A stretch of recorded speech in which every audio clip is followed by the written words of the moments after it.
Mom. Come on, Ted, get into it. Dance with the tree. Oh, it hurts, Mom. Please stop. So, anyway, let's just say I need a tree. Where would I go? What do I do? Oh, then you know what? You'd need to find the Onceler.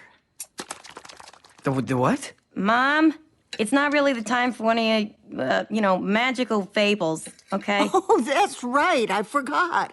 I'm old and can't even remember to put my teeth in. Stand down. That's not what I meant. No, really, I forgot my teeth. Would you be a dear and go get them for me? Sure, Mom.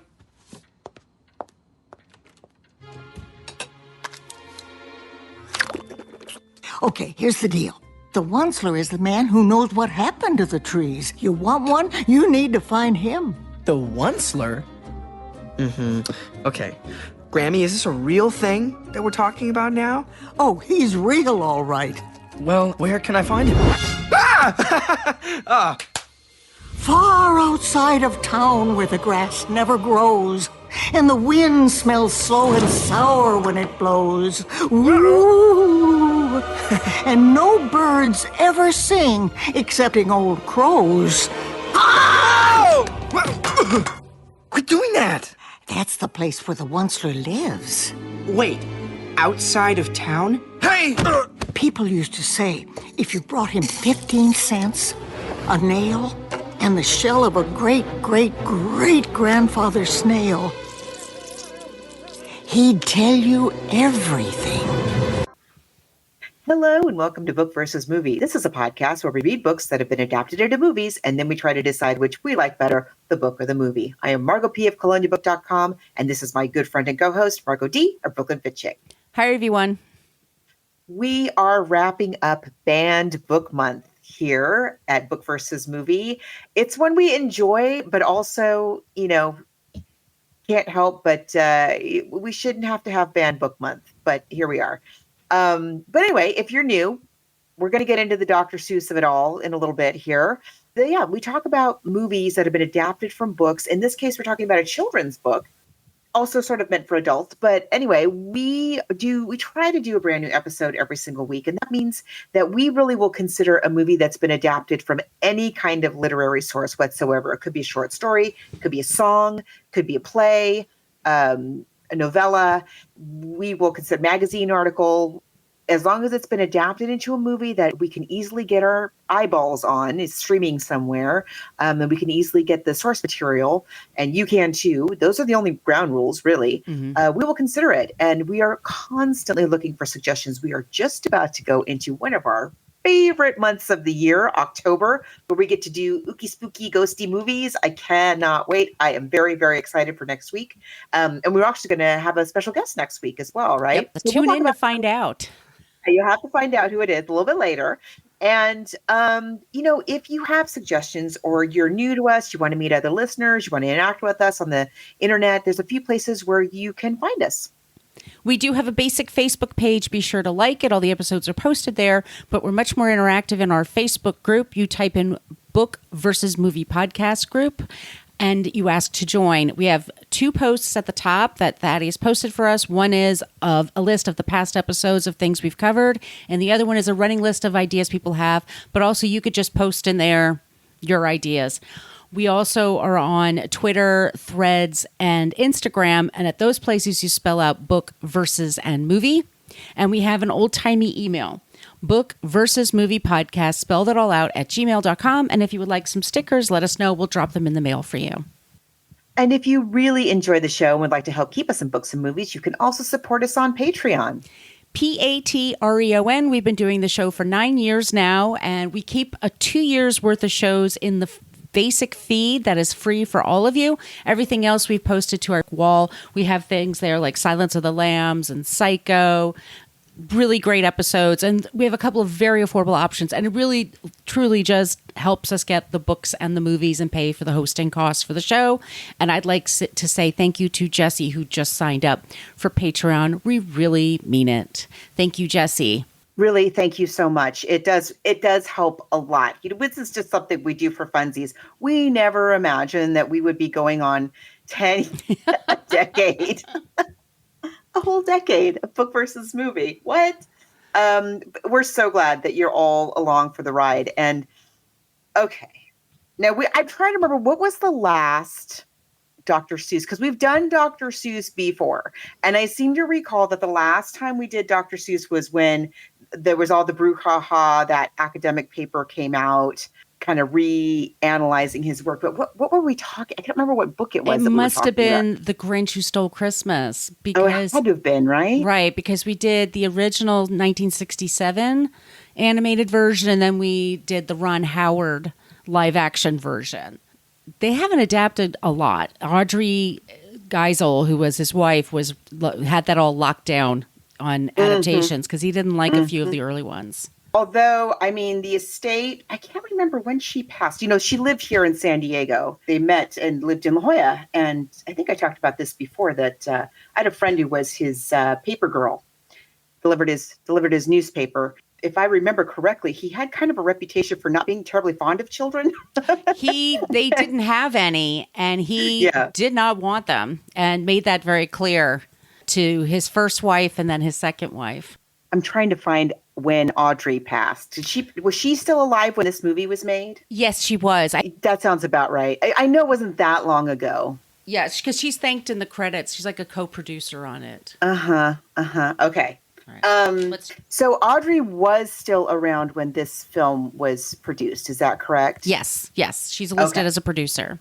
Yeah, I'm trying to remember exactly when it was. Here in San Diego, every holiday season, I think even before Thanksgiving, the musical The Grinch Who Stole Christmas at the Old Globe Theater, and it is a humongous extravaganza. It's actually really cool. If you are ever in San Diego during anything remotely close to the holiday season, because it starts super early and runs after into the new year, I believe, check it out. It's super, super fun. It's very good. They always do a super good job. And they they make the whole courtyard into like Whoville. It's very cool. Talked about him before. I don't want to go like too into the weeds with Dr. Seuss, but look, did revolutionize children's literature, and he did a lot of important stuff.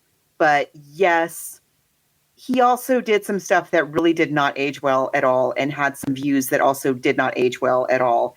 There's some personal stuff in his life that is not fun to learn about. This is one of those situations where you kind of have to separate the art from the artist. There's not a lot of children's literature that we still read from the era where Dr. Seuss exploded with The Cat in the Hat, right?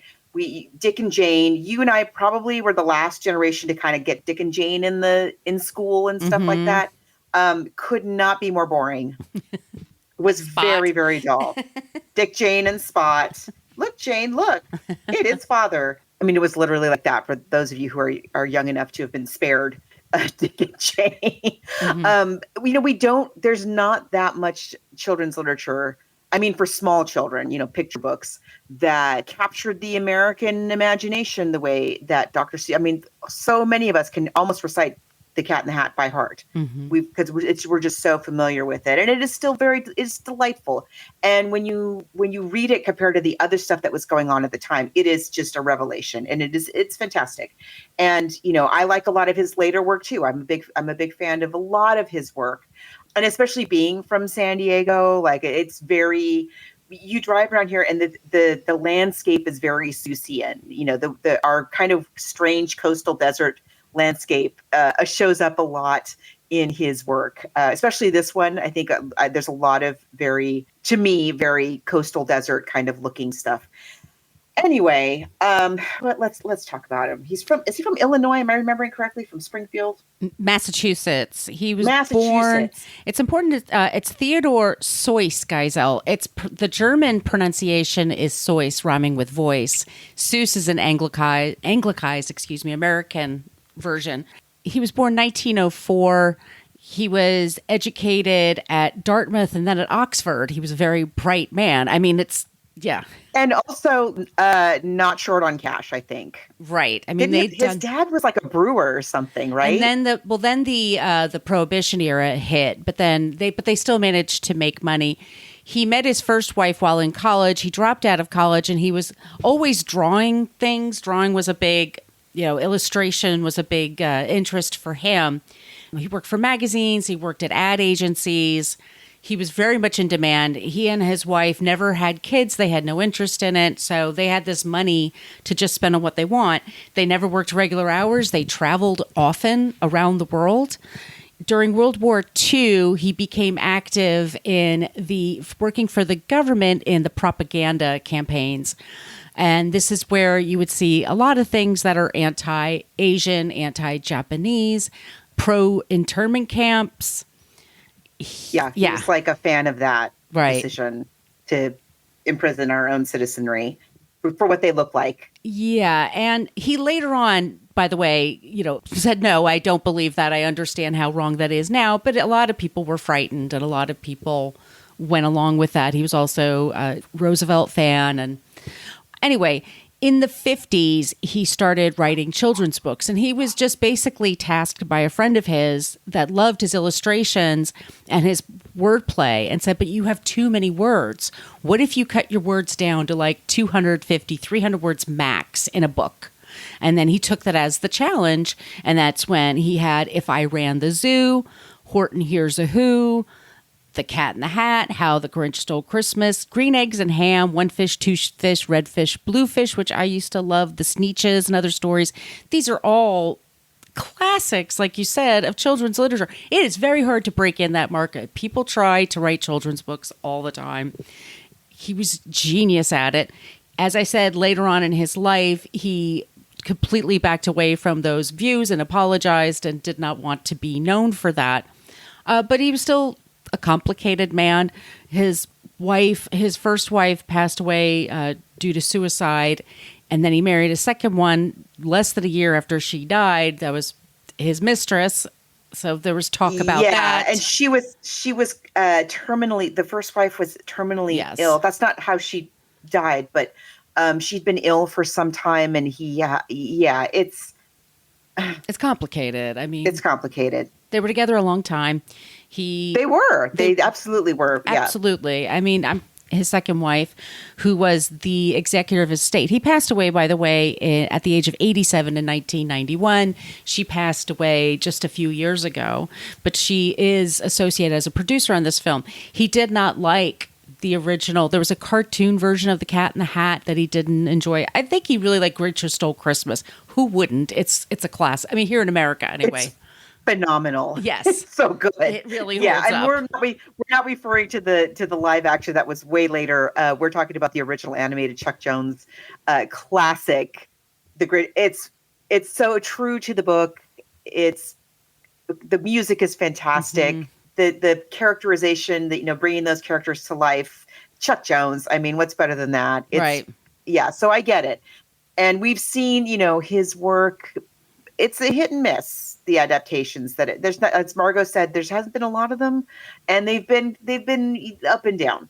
He made a fortune in his life. He didn't have to buy, that didn't pay his bills. That was just extra for him to have that. So anyway, that's what he's known for. In the press in the last few years, there's been a lot of going back and wanting to take books of his, and there have been books of his that have been stricken from libraries because of their racial content.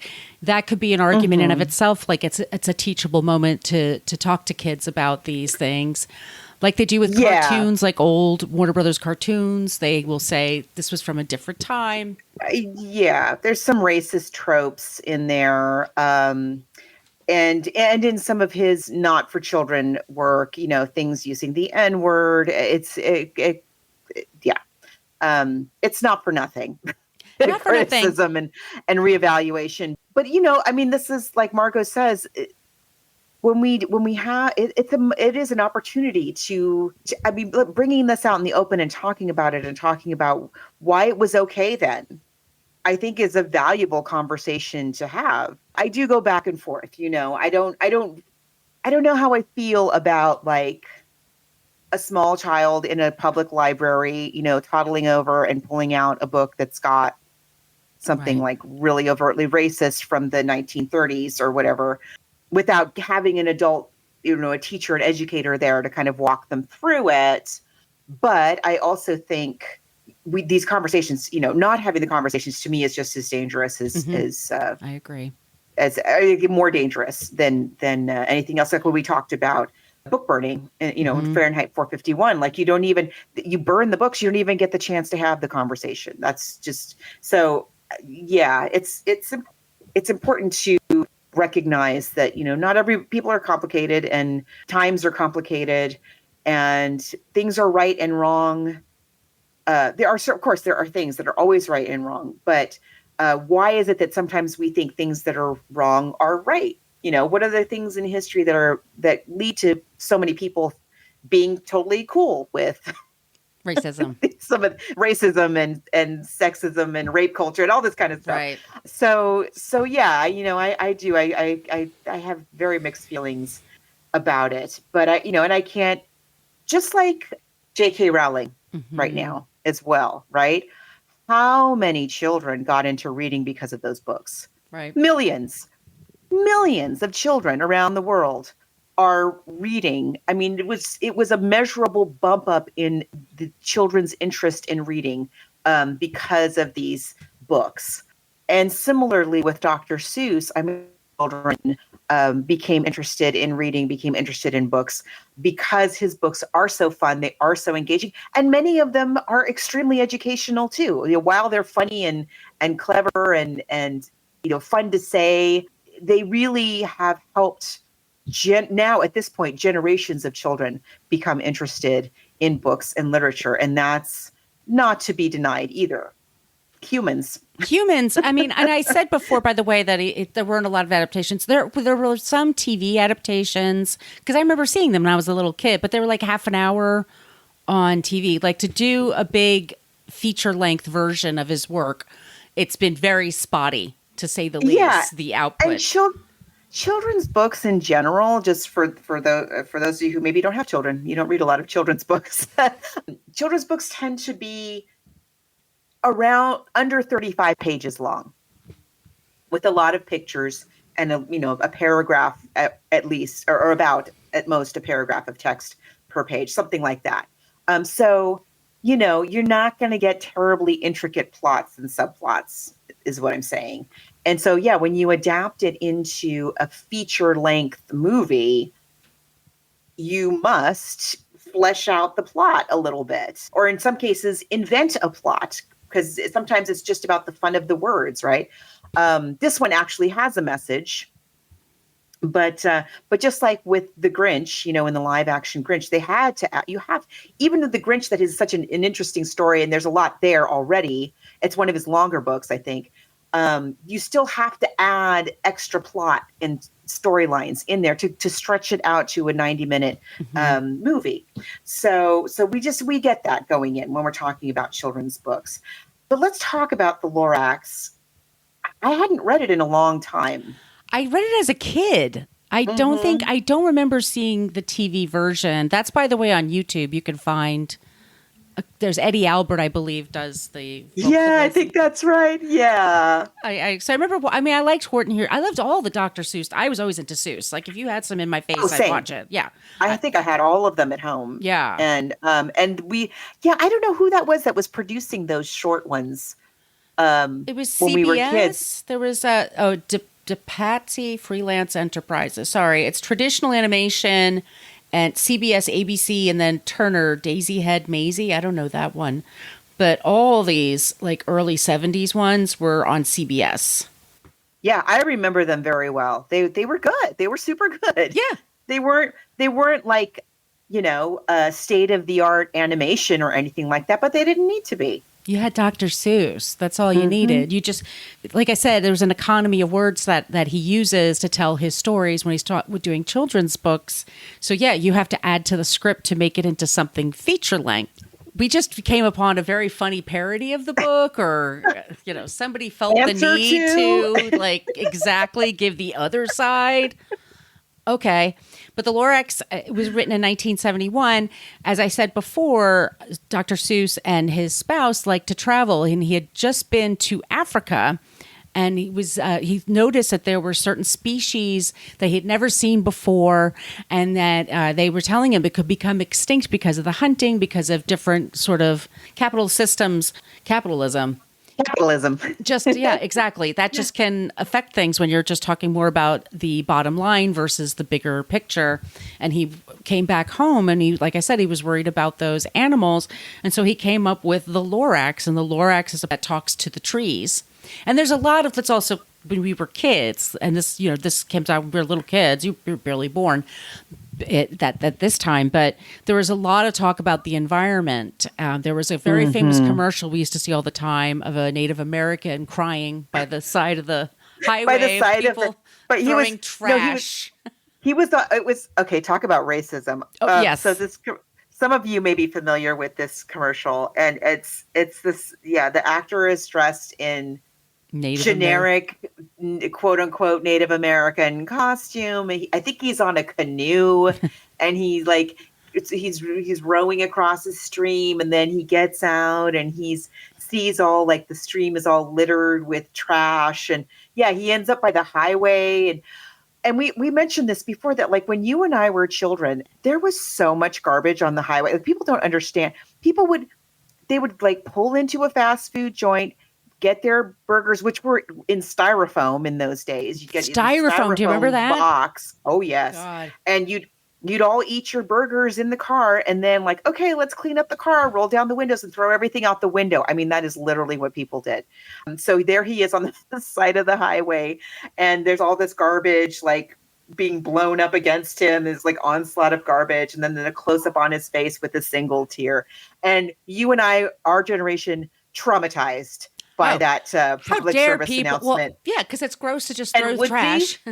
Remember, help Woodsy spread the word. We were really, we grew up, think about Gen X, we always say, is that we were raised by television to a large extent. There was a lot of messaging, ecological messaging about littering in particular, like don't be a litter bug, and Woodsy the owl, and the Indian Earth Day by the Earth Day, and also what do you name? Smokey the Bear. I mean, just we had a lot of stuff like this. So I remember just being like, we can't litter, and my parents were like, what are you talking about? Like we're just cleaning up the car, Right. They didn't right.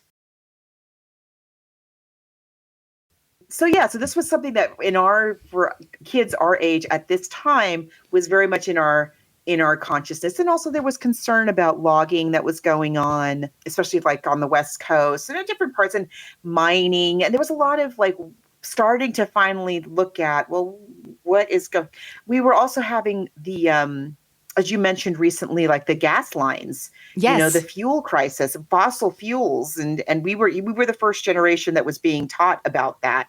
So this book is very timely in that regard. It's very much dovetailing into a lot of other stuff that we kids were hearing at the time, I think is what I'm trying to say. And at the time, the EPA was started by Richard Nixon. It wasn't considered so much of a liberal versus conservative. It wasn't a hippy dippy skippy organization. No, exactly. I mean, there was some hippie stuff about I'd like to teach the world to sing.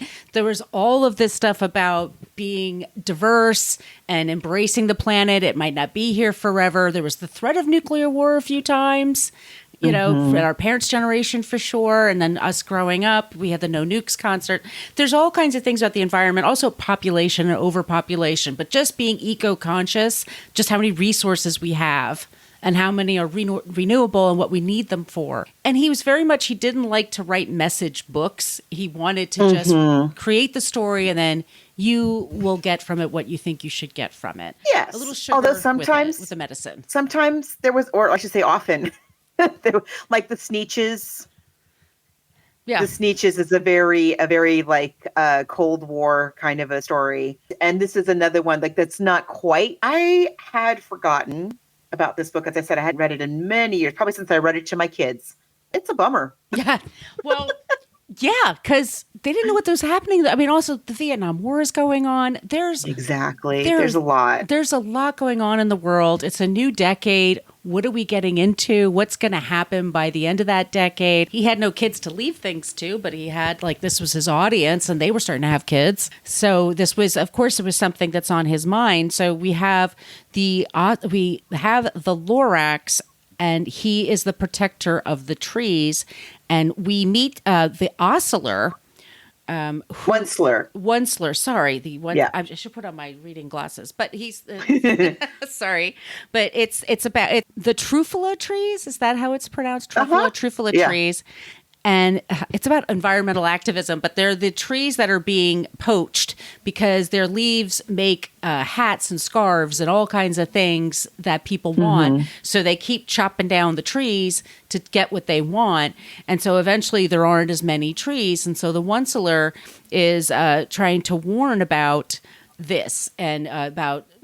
He's okay. So the book starts with unnamed child boy who is walking this desolate looking. It is a serious bummer. This desolate landscape of stumps and ash. This apocalyptic kind of landscape, and he's going to visit this character, the Onceler, who he may or may not exist.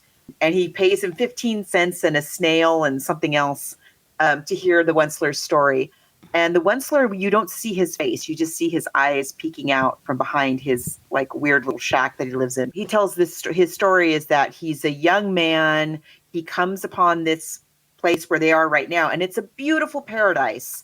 There's animals and color, Dr. Seuss, like only Dr. Seuss can do, with these beautiful colors and fanciful, creatures and these beautiful trees, these truffula trees. And he discovers, the Onceler, that by cutting down a tree and using the top, like they have like a tuft, kind of like a dandelion's head, and that using that stuff on top, he can create, all this thing called the thneed, which is a multi-purpose garment that does a lot of good for people. It fills a lot of needs for folks. And he's like, wow, this is really, I could actually make a living at this. But then the Lorax pops up out of the stump of the tree, this little, kind of like a wood sprite. Mm-hmm. Yeah, with a little mustache, very cute. And says, like, what are you doing? We can't just we all want to make a living, but you don't, like, the tree deserves to live. Yeah, come on, dude.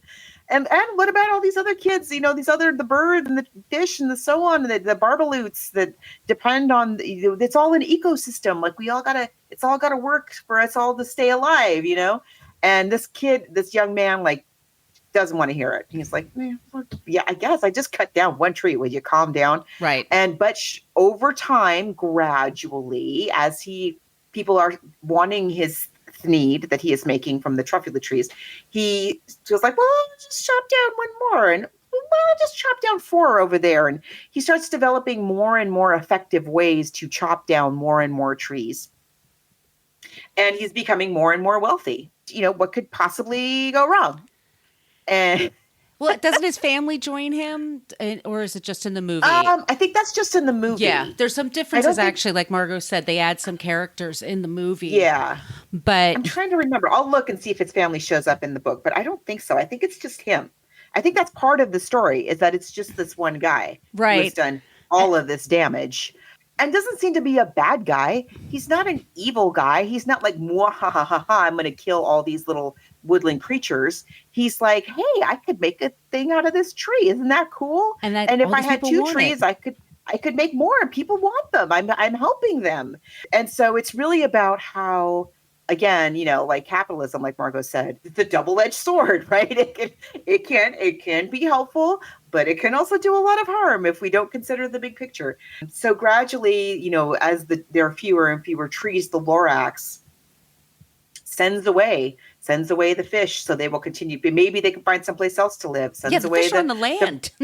They get up and walk away. That's really sweet. And the barbaloots, who are these little kind of bear-like creatures, and the birds, they're very cute. And the Onceler's just not getting it. He just does not understand, like, what is the big deal? There's still some trees. There's still trees here. Chill out, Lorax. And then eventually, yes, what happens is we lose the last tree. Then what do you do? And his family does leave him. I see it in here, my notes. The relatives do leave him. And he's wondering what the hell happened. Like, wait a second, why is everyone gone? And it's because you took away all the resources. And then the Lorax leaves, like they're all checking out the fish and everybody. that can make it, like, because they're starving and they're not able to breathe. So they leave a pile of rocks and it says unless. And that's what the Once-a-Lot is trying to figure out, like, what's unless? And that's when he realizes, like, nothing's going to improve unless you're willing to change, unless you're willing to see how you are part of the problem. So then you could be a part of the solution. Yeah. And that's the story. You have to care. And the boy, he gives the boy a seed, and the boy then realizes, oh, I'm going to, and we were kids, we got seeds and stuff too. Grow trees. They still do that. They have like next door to a school, and those kids plant trees all the time. Sure. Yeah. And that I've is planted a number of trees myself. same. And I love a tree. I'm a big tree fan myself. But that's when the boy has the truffula seed. And so he realized, and so that's what he's going to do. And he hopes that this way the Lorax and all the animals will come home. I'd like to know what did you read this as a kid? Yes. Okay. So I'm interested to know what your childhood impression was, because I remember thinking as a child, because again, this book is a bummer. It's a stone bummer. I don't remember reading this more than once, to be honest. He shows you this beautiful paradise, and then the whole rest of the book is it going away, like bit by bit. And you're like, what? And the bear's starving and walking away. And I remember as a kid, that's just like, yeah, I don't want to read this again. And I remember like getting to the end of the book and being like, one seed, like what if the seed, because I knew from seeds, like you said, we had people, it was a thing at the time, like children were given seeds all the time. Yep. And we knew that when you planted a bunch of seeds, a lot of them didn't grow. A lot of them would not grow. And that's just how seeds work, you know. And some of us have black thumb, pointing at myself. Yeah. And so I'm like, well, what if that's one of the, like, you guys, he's got one seed. What if it doesn't grow? What if this is the one where the duds? Then what? What do we do? What happens to the fishies? Yeah, just good luck going to sleep after reading that one, kids. I mean, it's such a bummer. It's a serious bummer. It's a stone cold bummer, and it hasn't been banned so much. I mean, there was one time in California. So in the 80s, there was a lot about the logging industry that also was in the news. Yes. Deforestation, and yes, sure, trees are a renewable resource, but how many do you cut? How do you go about replacing them? Okay, so you live in Southern California. I lived in Northern California for a while, but I drove into LA. And when you used to drive to LA, late 80s, early 90s, the smog that covered the city. In the 70s, I remember in the 70s, because we would drive from San Diego up to Oxnard, and to do that, you have to go through Los Angeles. And from miles away from Los Angeles, it was like if you were looking at the horizon and somebody took a Sharpie and just went over the horizon. It was this band of sludge that hung in the air all the time. Awful.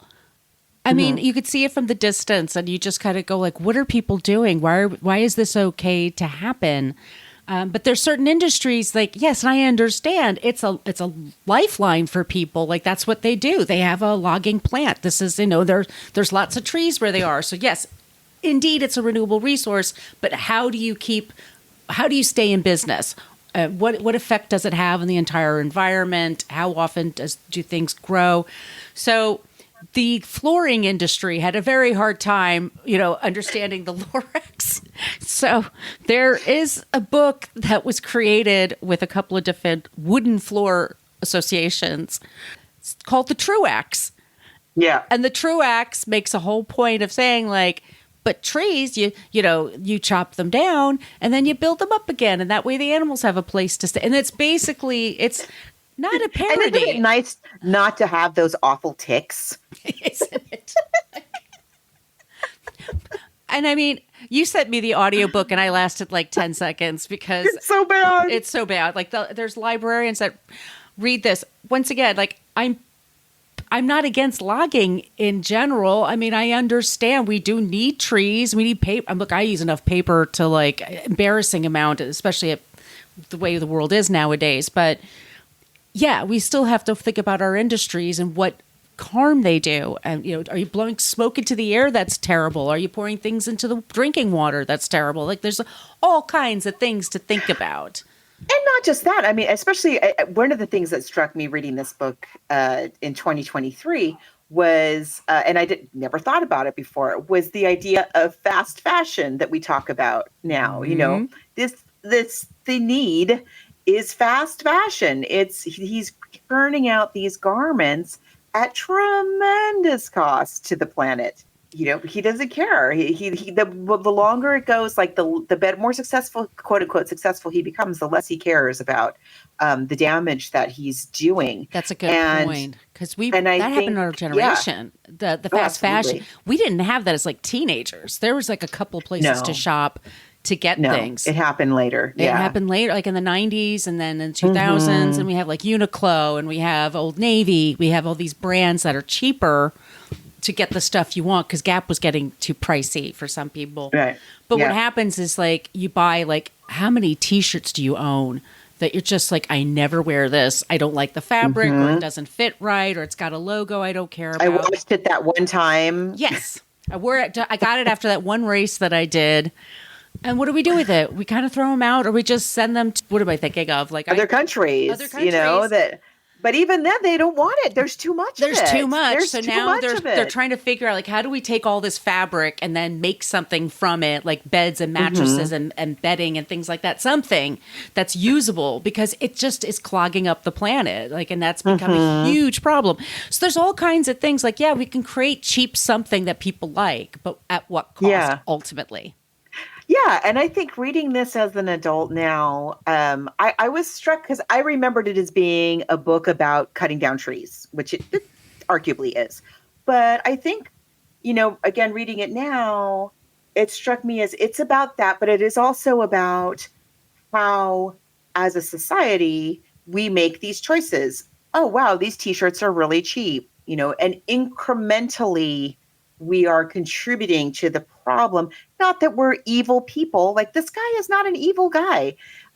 It's just, it becomes very easy the more removed you get from the problem to not realize your role in the damage. Do you remember also, I'm sorry, Margo, like people saying things like, oh, we can't chop down that tree because there's this bird nest in there. And then that becomes like trivialized to like or didn't Daryl Hannah live in a tree for a while, like to protest? I think so, yeah. Yeah, I mean, because they're talking about the entire ecosystem being affected by it. It's not just the tree. That's the whole point. It's not just the tree.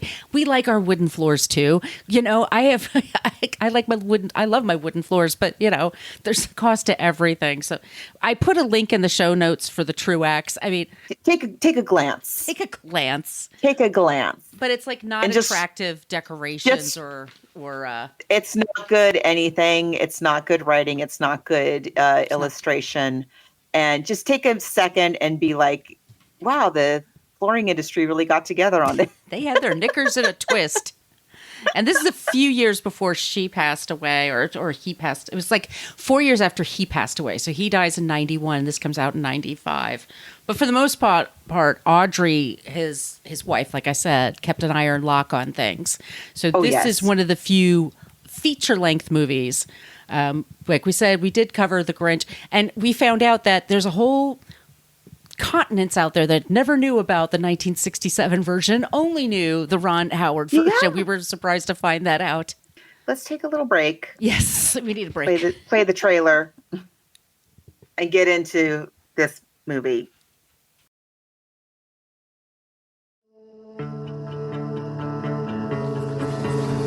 Close.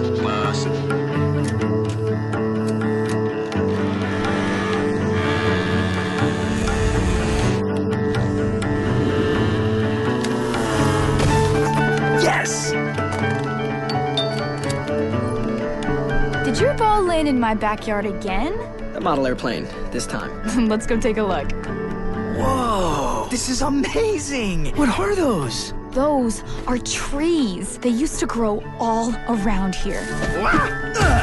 What I want more than anything is to see a real living tree. Light and day. So, Mom, do you happen to know if there's, like, any place where I could get a real tree? More than I can let by or not. More than you've got.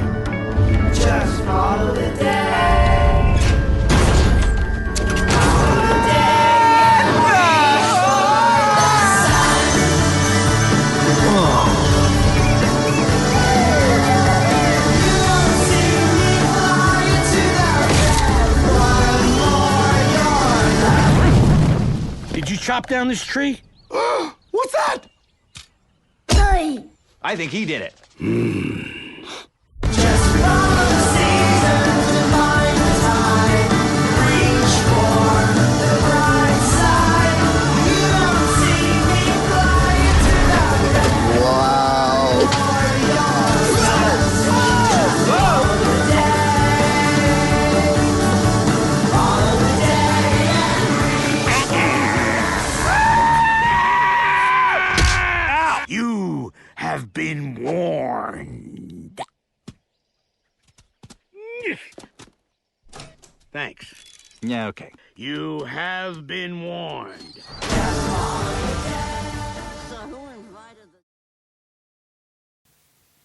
Chris Renaud directed this movie. The screenplay is by Cinco Paul and Ken Dario. It stars Danny DeVito, Ed Helms, here's some names here. Zac Efron, Taylor Swift. Have you heard of her?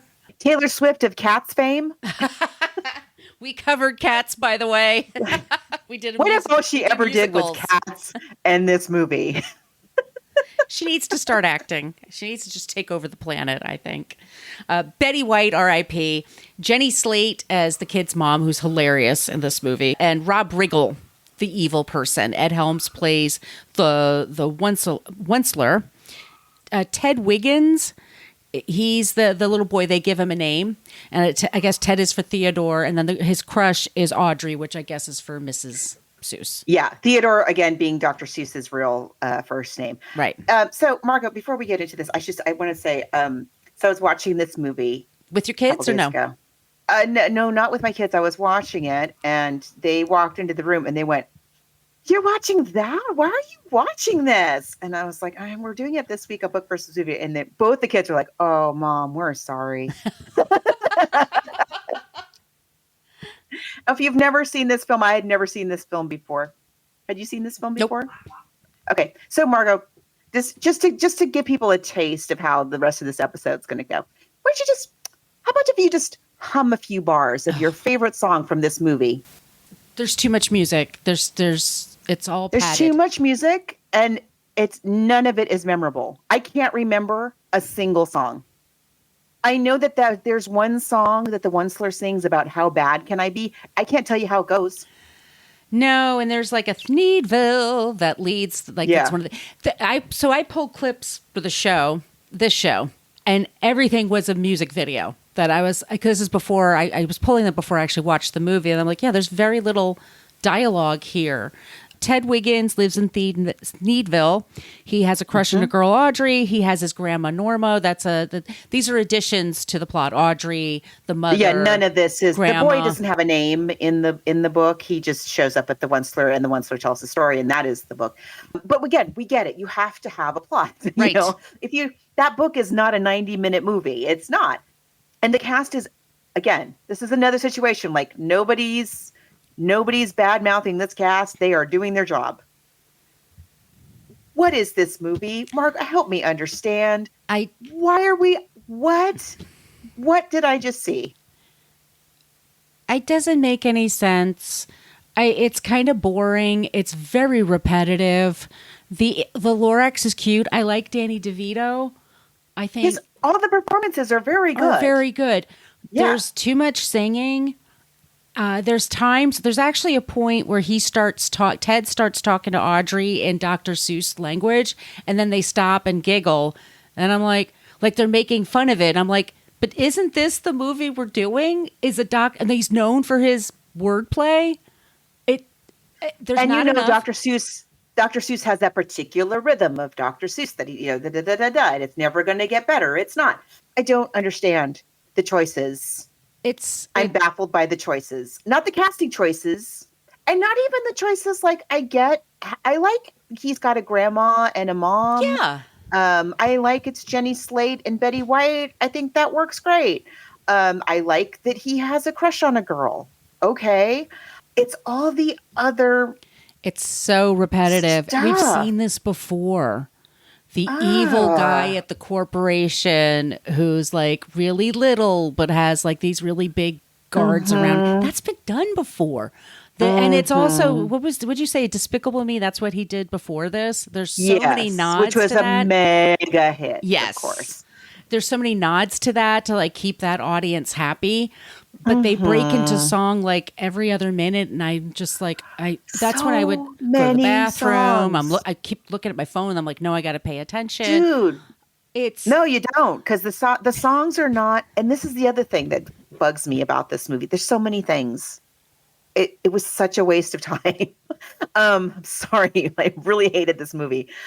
So many songs, not at all memorable songs. I can't hum a single blasted one, and the songs don't advance the plot at all, not in the least. They're just filling up space and taking up my life. And what are we doing? You have the evil guy. Why do we have to have the Onceler is the evil guy? The guy that chopped down the trees. The whole point is he's not actually evil. He's just making bad choices that lead to evil consequences. That's kind of the point of the book. Why are you bringing in an actually evil mastermind?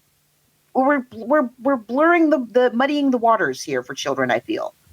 It's been done to death. There's like Boss Baby. There's like a bunch of movies with this very same theme, which is, and look, I got my problems with capitalism. You already got me there. If I'm complaining about that, you haven't executed it well, because that's usually my catnip. Like, I'm totally on board with that. Look here. Yeah. I work for a labor union. Right. And I've had it with this theme. Just like, it's honest to God, you guys, it's just not even worth that much of a deep discussion. I'm sorry. I like Zac Efron. I love Taylor Swift. I love all these people. I'm not mad at any of the performances. No, it looks good. Rob Riggle, who plays the evil guy, is doing an amazing job with what they've given him. He's doing as well as he can possibly do. I don't understand, why did we introduce an evil villain when the whole point is the Onceler's story? I don't get that at all. I feel like children can handle that. Obviously, they've handled it for over 50 years with this book. We can handle it in a movie. And why didn't we get, it's like we've adapted this book, a classic Dr. Seuss book with big themes for kids. And you make a movie that is, I'm going to say, 70% not this book. The part of the movie that is actually the book and the themes of the book is like 30% of the movie. Why? Why are we doing this? Grinch, the Ron Howard Grinch. As much of the problems that we had with that film, it didn't. It was still, on the whole, advancing the original story concept. We were adding extra things, of course, and letting Jim Carrey do his thing, but it wasn't like a completely different story. And better music with this too. one as an addendum in the back. Oh, it had better music as an addendum in the background. The actual story of the book. I don't get it. Why? It's a compelling story by itself. Let's have more Danny DeVito. Let's give Ed Helms better stuff to say and sing. Why didn't we? I feel like, why are we focusing over here on what should be like that should be the 30% part, and we're missing the main part, the main point. They've made like the family that shows up and Ed Helms. I'm not sorry, Rob Riggle as the bad guys. Thank you. That's the other problem I have, is the whole thing about the book, again, is that the Onceler is not a bad guy, but he's making these choices one by one as he's becoming wealthier and wealthier. And he's like, I'll chop down a few more trees.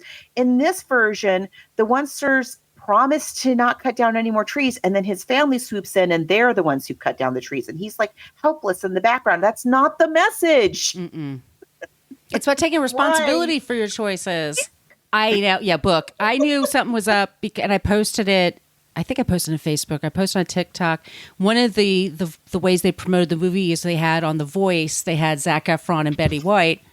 That was really something. I had never seen that, Margot, until I saw it on. I didn't either, because I don't watch The Voice. But that was cute. But even then, that's not the message of the movie at all. It's not the message. And it's not the song they use in the movie. So nope. So why? Okay. I mean, look, we all miss Betty White. I'll watch her, and Zac Efron's is a great eye candy, and he's funny, and Danny DeVito, of course, I can listen to him crack wise all day, but it's not enough. And I know this made a lot of money, but there's a reason why there's no Lorax 2 or anything. Or no, nobody talks about it. And you failed to deliver the message of the book, and you also failed to deliver another message, another good, better message, big mess. We've seen this so many times. Despicable Me, it's about him becoming a father to these 3 girls. It's him discovering that he loves these, them becoming a family and what that means. That's a big, good message. This is not a good message. What's our takeaway here for kids? Right. Don't go into business with your relatives. Not a bad message. That's not bad. That's no. solid advice, but that's not the problem. That's not what was happening in the book, and that's not what he was warning about. No. Yeah, it's not good. No, it isn't. It's a stone cold bummer, and believe me, we go in wanting to enjoy things.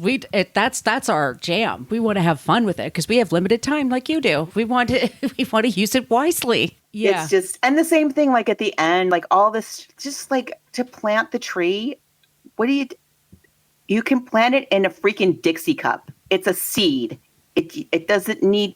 What are you doing? What are we doing here? And the tree's gonna. Now what? Then we don't know what's gonna. It's. No. No. Nope. No, like. No, it's not going on to Hollywood. Well, that's how we feel. Let us know how you feel.